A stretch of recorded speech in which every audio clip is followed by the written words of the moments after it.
আপনারা কি সত্যিই মনে করেন পশ্চিমা মিডিয়া আপনাদের যে খবর দেখাচ্ছে আমেরিকা ও ইসরায়েল মিলে ইরানকে ধূলিসাৎ করে দেবে সেটাই আসল সত্য? খবরদার, পশ্চিমা প্রপাগ্যান্ডার ফাঁদে পা দেবেন না। আসল খেলাটা পর্দার আড়ালে ঘটে গেছে।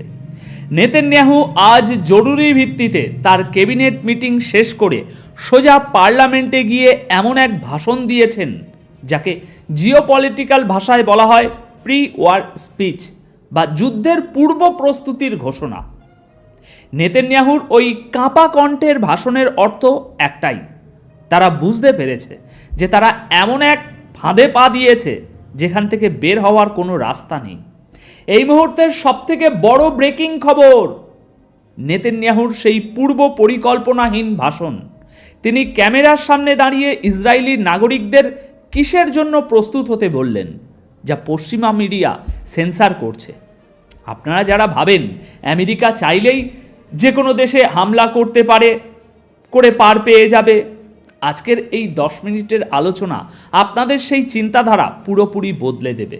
তাই ভিডিও শেষ পর্যন্ত সাথে থাকুন। আজ 24শে ফেব্রুয়ারি মঙ্গলবার বিকেল 5টায় এই খবর পড়ছি। চলুন শুরু করা যাক ইসরায়েলি পার্লামেন্ট নেসেট থেকে।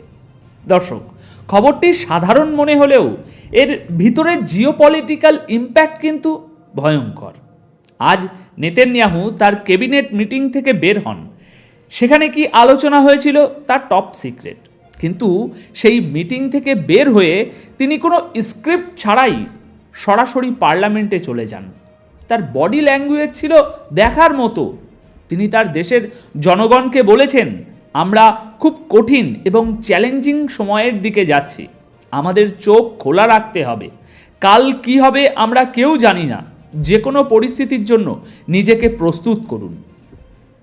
একবার থামুন এবং চিন্তা করুন, যে ইসরায়েল এতদিন হুঙ্কার দিচ্ছিল যে তারা পুরো মধ্যপ্রাচ্য কন্ট্রোল করে, যাদের পিছনে আমেরিকার মতো সুপার পাওয়ার দাঁড়িয়ে আছে, সেই দেশের প্রধানমন্ত্রী কেন হঠাৎ করে তার জনগণকে যে কোনো পরিস্থিতির জন্য প্রস্তুত হতে বলছেন? তিনি সরাসরি ইরানের সুপ্রিম লিডার আয়াতুল্লাহ আলী খামেনির নাম নিয়ে হুমকি দিয়েছেন ঠিকই, কিন্তু সাইকোলজিক্যাল ওয়ারফেয়ারের নিয়মে যখন কোনো রাষ্ট্রনেতা তার জনগণকে শেল্টারে যাওয়ার প্রস্তুতি নিতে বলেন, তখন বুঝতে হবে তারা আক্রমণ করার চেয়ে আক্রান্ত হওয়ার ভয়ে বেশি ভীত। দেখুন দর্শক, আমেরিকার সাবেক প্রেসিডেন্ট জর্জ ডব্লিউ বুশ আফগানিস্তানে হামলার আগে ঠিক এরকম একটি ভাষণ দিয়েছিলেন, কিন্তু বুশের ভাষণ ছিল আক্রমণ করার, আর এখানে নেতানিয়াহুর এই ভাষণ হলো ডিফেন্সে যাওয়ার, বাঁচার তাগিদে দেওয়া ভাষণ। তিনি জানেন আকাশ থেকে যখন ইরানের হাইপারসনিক মিসাইলের বৃষ্টি হবে, তখন আয়রন ডোম বা ডেভিড সিলিংয়ের মতো ডিফেন্স সিস্টেমগুলো খেলনা ছাড়া আর কিছুই মনে হবে না। আচ্ছা, আপনারা কি জানেন যুদ্ধের প্রথম সিগন্যাল কোথায় পাওয়া যায়? বর্ডারে নয়, স্টক মার্কেটে। ইসরায়েলের ভিতরে এখন কি চলছে জানেন? সাধারণ জনগণ হয়তো সরকারের কথায় বিশ্বাস করে বসে আছে, কিন্তু ইসরায়েলের বিলিনিয়ার এবং ইনভেস্টররা হিসেব বুঝে গেছে। তারা তাদের সমস্ত স্টক মার্কেটের পজিশন ক্লোজ করে দিচ্ছে এই মুহূর্তে, কারণ তারা জানে যদি যুদ্ধ শুরু হয় তবে ইসরায়েলের অর্থনীতি তাসের ঘরের মতো ভেঙে পড়বে। তারা তাদের সম্পদ ডলারে, তেলে বা গোল্ডে কনভার্ট করে ফেলছে। যাদের কাছে ডুয়েল সিটিজেনশিপ আছে, আর আমরা জানি ইসরায়েলের প্রায় 99% নাগরিকেরই কোনো না কোনো ইউরোপিয়ান বা আমেরিকান পাসপোর্ট আছে, তারা ব্যাগ গুছিয়ে ফ্লাইট ধরছে। 15 লাখের বেশি মানুষ ইতিমধ্যে দেশ ছেড়েছে বলে তথ্যে জানা যাচ্ছে। আপনারা নিজেদের প্রশ্ন করুন, যদি আমেরিকা তাদের সামরিক বহর পাঠিয়ে ইসরায়েলকে পুরোপুরি সুরক্ষিত করেই থাকে, তবে এই এলিটরা পালাচ্ছে কেন? কারণ তারা জানে আমেরিকার যুদ্ধজাহাজ তাদের ভূখণ্ডকে রক্ষা করতে পারবে না যদি যুদ্ধ লেগে যায়। তারা জানে এই যুদ্ধটা শুধু সামরিক ঘাঁটির মধ্যে সীমাবদ্ধ থাকবে না, এই যুদ্ধের আগুন তাদের প্লাজা, তাদের মার্কেট, তাদের বাড়িঘর পর্যন্ত পৌঁছাবে। এটাই হলো সাইকোলজিক্যাল পরাজয়। একটা গুলি ফায়ার হওয়ার আগেই ইসরায়েলের অর্থনীতি এবং এলিট ক্লাস হার মেনে নিয়েছে। এবার আসুন আজকের সবচেয়ে গুরুত্বপূর্ণ পয়েন্টে। জিওপলিটিক্স যারা বোঝেন তারা ইরানের এই চালটিকে শতাব্দীর অন্যতম সেরা কৌশলগত বিজয় হিসাবে মানতে বাধ্য।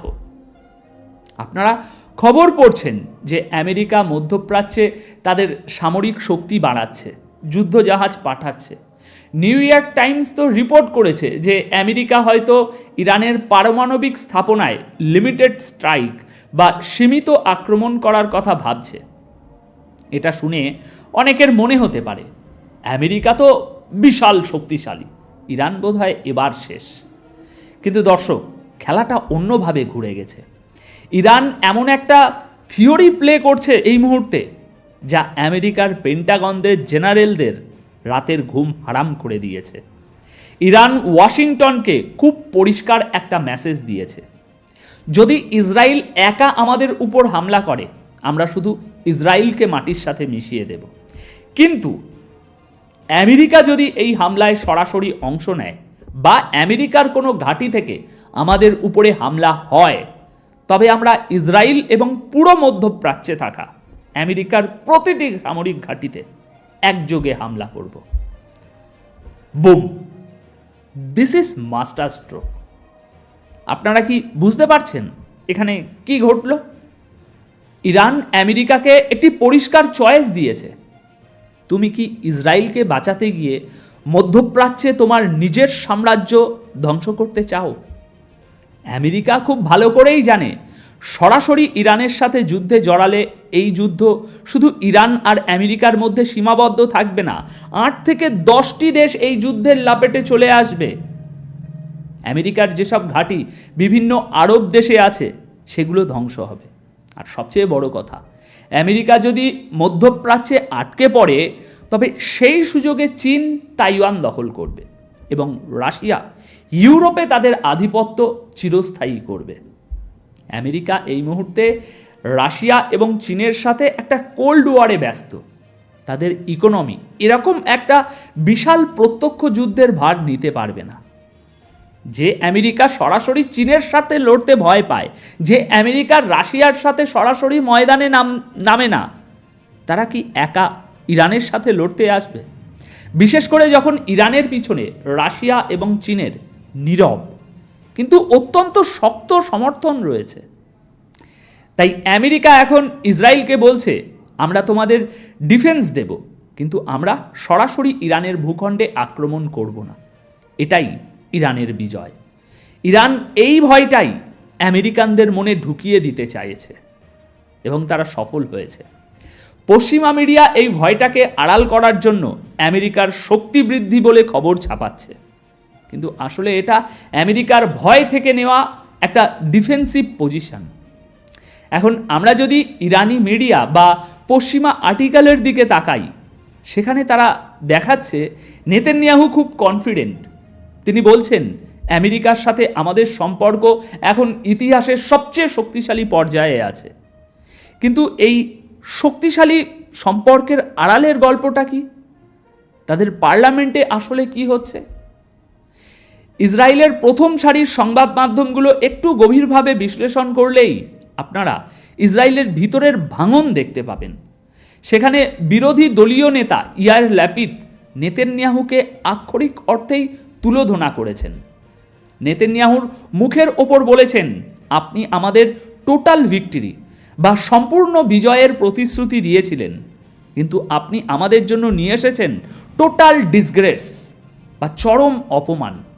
ল্যাপিদ বলেছেন, ইতিহাস আপনাকে শুধু ব্যর্থতার জন্যই মনে রাখবে।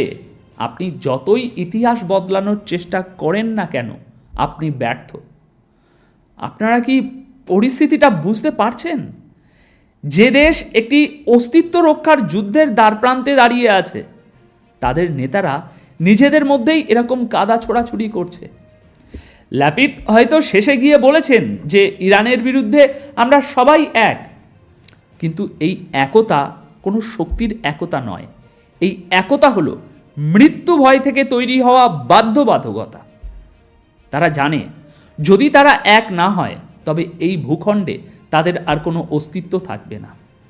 আপনারা একবার চিন্তা করে দেখুন, 57টি তথাকথিত ইসলামিক রাষ্ট্র আজ নীরব দর্শক।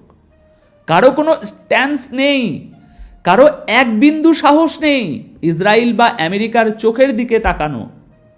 অথচ ইরান সম্পূর্ণ একা দাঁড়িয়ে এই পশ্চিমা ব্লক এবং তাদের মিত্রদের চোখে চোখ রেখে চ্যালেঞ্জ ছুড়ে দিচ্ছে। এবং শুধু চ্যালেঞ্জই ছুটছে না, তাদেরকে তাদের নিজেদের ঘরে আবরুদ্ধ করে রাখছে। চীন এবং রাশিয়া এই পুরো খেলাটা খুব নিবিড়ভাবে পর্যবেক্ষণ করছে। এই যুদ্ধে ইরান যদি জয়ী হয়, তবে বিশ্বে আমেরিকার যে সুপার পাওয়ার মনোপলি আছে তার চিরস্থায়ী পতন ঘটবে। আমেরিকার আর কোনো ক্ষমতা থাকবে না কাউকে চোখ রাঙানোর।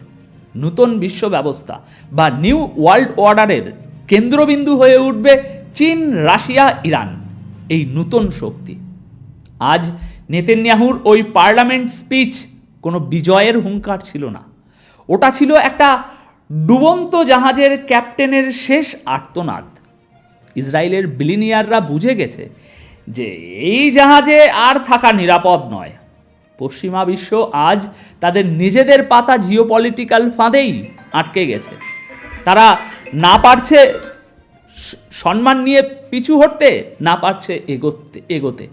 আর এটাই হচ্ছে সত্যিকারের স্ট্র্যাটেজিক মাস্টার মাইন্ডের খেলা।